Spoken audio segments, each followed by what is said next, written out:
Hello viewers, this is Saurav in the studio and you are watching Rundown only on Prag Digital. Now let's have a look at today's regional news headlines. Assam Chief Minister requests Conrad to exercise measures for the safety of stranded people due to the disorder in Meghalaya. Assam Chief Minister Himanta Biswa Sarma requests his Meghalaya counterpart Conrad Sangma to guarantee the security of people stranded in the hill state. Several people were stranded over the hill state due to the sudden imposition of curfew from Saturday. Due to this, Assam Chief Minister Sarma has urged his counterpart Conrad to take necessary measures to protect the stranded people. Union Health Minister to visit Assam to evaluate COVID-19 condition. Union Health Minister Mansukh Mandavia will visit Assam today to evaluate the COVID-19 condition in the northeastern states. He will further analyze the All India Institute of Medical Science development activities in Changsari. On Monday, Mandavia visited Kerala to address the COVID-19 condition and confirm the total support from the centre. Assam recorded 758 fresh COVID-19 cases, around 1,014 discharges and 10 deaths were recorded in the last 24 hours. AsomSattraMahasabha seeks strong steps to support Xattriya culture. The AsomSattraMahasabha organization asks the state and central government to promote the Xattriya culture nationally and globally. The umbrella organization further said that promoting the culture could be initiated from the cultural centers. The centers can be set up in prime areas across the nation. Mahanta further requested the state government to revive the cultural center at Puri in Odisha. Now let's have a look at today's national news headlines. Haryana man impersonating a CBI inspector arrested. Fake ID card recovered. A man pretending to be a CBI inspector gets arrested in New Delhi by the Delhi police on Independence Day. On Sunday morning, the police stopped a person riding a bullet in Aruna Asaf Ali Road. The man tried to escape and he was stopped using barricades. The man was found out to be under the influence of alcohol. The police arrested him and after interrogation, he admitted that the identity card was fake and he made it on the computer with the help of Google. He used the identity card to skip the police when he was stopped for any reason. Indian ambassador in Kabul and other officials of Indian embassy to evacuate soon. MEA, the Indian ambassador in Kabul and the other officials of the Indian embassy will be evacuated immediately to India given Afghanistan's prevailing situation. The Ministry of External Affairs, in short MEA, said on sources that Indian Air Force C-17 aircraft has flown from Kabul with more than 120 Indian officials. On Monday, the officials were brought inside the secured areas of the airport safely. India is closely tracking the situation in Afghanistan and will discuss the shifting of the Indian diplomats from Kabul. The source added, Supreme Court issues notice to center on Pegasus matter. What states no one wants to compromise with the national security. The central government repeated that it had nothing to cover on the Pegasus snooping matter in the Supreme Court, as the court continued the trial of the appeals for a court-monitored inquiry into the Pegasus issue.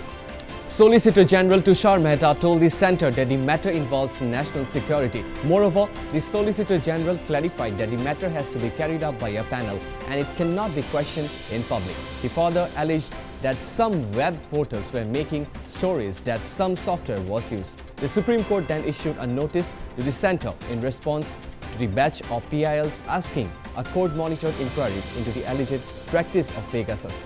The court has provided the centre with 10 days to arrange a comprehensive response.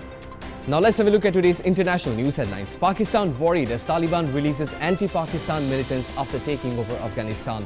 While a section of Pakistani fundamentalists is cheering for the Taliban victory, Pakistani Army Chief General Qamar Javed Bajwa, Prime Minister Imran Khan and ISI Chief Faiz Hamid are huddled in the National Security Council meeting on Monday. They are apparently discussing whether Pakistan should recognize the Taliban as they have taken over Afghanistan, leading to the collapse of Ashraf Ghani government. Of course, this is the window dressing. Recognition of a Taliban government by Pakistan is a foregone conclusion.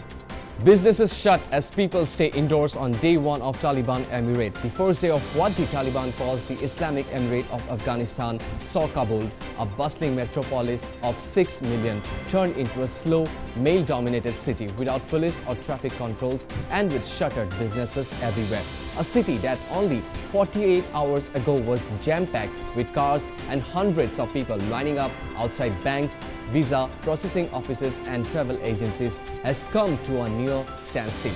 Pakistan worried as Taliban releases anti-Pakistan militants after taking over Afghanistan. Remnants of the Western-backed Islamic Republic of Afghanistan, built over 20 years of international support, linger. The dividers and canine cages of police checkpoints are still standing but unmanned.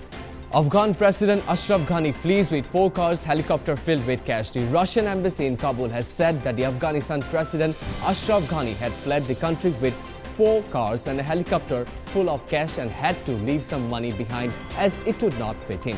The RIA news agency reports Nikita Ischenko, a spokesman for the Russian embassy in Kabul, was quoted as saying by RIA, 4 cars were full of money. They tried to stuff another part of the money into a helicopter, but not all of it fit, and some of the money was left lying on the tarmac. Senior Afghan leader, the head of the High Council for National Reconciliation, Abdullah had said in a video clip that Ghani has left Afghanistan. He said that Ghani left the people of Afghanistan in mess and misery, and he will be judged by the nation. Now let's have a look at today's sports news headline. Boxer Lovlina Borgohain to arrive home today. Boxer Lovlina Borgohain, who won a medal in the Tokyo Olympics, will arrive at her home at Baromukhia tomorrow. It will be her maiden visit to home after the boxer collected a bronze medal in the recently concluded games and is expected to stay with her family members for nearly 2 weeks. The secretary of the Assam Amateur Boxing Association, Hemanta Kolita, said that he, Arjuna Awardi, will fly to Dimapur and will move to her village at Baromukhia in Golaghat district by car. ICC T20 World Cup, India to face Pakistan on October 24. India will open their campaign against arch-rivals Pakistan in the Super 12 stage of the T20 World Cup in Dubai. On October 24, the ICC said on Tuesday. As per the schedule announced by the ICC, India's next opponent would be New Zealand in Dubai and on October 31st, followed by a match against Afghanistan on November 3rd, 2021. That's all from today's news headline. Thank you for watching Prag Digital. This is Saurabh signing off from the studio.